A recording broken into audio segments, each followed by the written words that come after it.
ఉపజ్యోతిర్లింగాలు. మొదటిది అమర్నాథ్ జ్యోతిర్లింగం. ఇది జమ్మూ కాశ్మీర్లో ఉంది.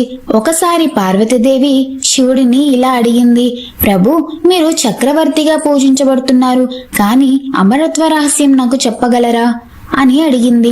శివుడు చెప్పాడు, ఈ రహస్యం విన్నవారు తప్ప ఎవ్వరూ ఉండకూడదు అని.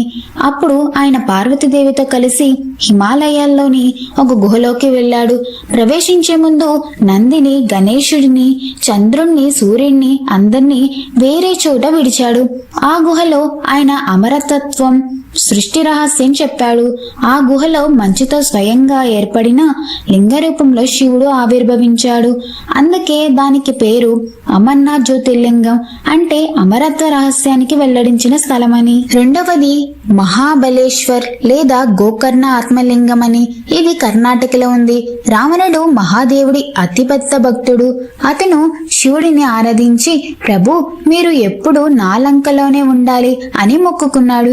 శివుడు ప్రసన్నమై ఆత్మలింగం ఇచ్చాడు. కాని ఒక షరతు పెట్టాడు, నీవు దాన్ని ఎక్కడ ఉంచితే అది అక్కడే శాశ్వతంగా స్థిరమవుతుందని. రావణుడు లంకకు బయలుదేరాడు. దేవతలు భయపడి వినాయకుడిని సహాయం కోరారు. వినాయకుడు బాల రూపంలో రావణుని మోసం చేశాడు. రావణుడు మూత్ర విసర్జనకు వెళ్లేలోపు లింగం నేలపై పెట్టొద్దని చెప్పాడు. వినాయకుడు అదే పని చేసి ఆత్మలింగం గోకర్ణలో స్థిరమైంది. అప్పటి నుండి అది మహాబలేశ్వర్ లేదా ఆత్మలింగేశ్వరుడిగా పూజించబడుతున్నారు. మూడవది పరలి వైద్యనాథ్. ఇది మహారాష్ట్రలో ఉంది. ఒకసారి రాక్షసుడు రావణుడు సోదరుడు భగవాన్ వైద్యనాథుని సేవ చేసి అతన్ని సంతృప్తిపరిచాడు. శివుడు వైద్య రూపంలో ప్రత్యక్షమై అతనికి జ్ఞానం ప్రసాదించాడు. తరువాత ఈ స్థలంలోనే శివుడు వైద్య రూపంలో భక్తులను రోగాల నుండి కాపాడుతానని వరమిచ్చాడు. అందుకే ఇది వైద్యనాథ్ జ్యోతిర్లింగంగా ప్రసిద్ధి చెందింది.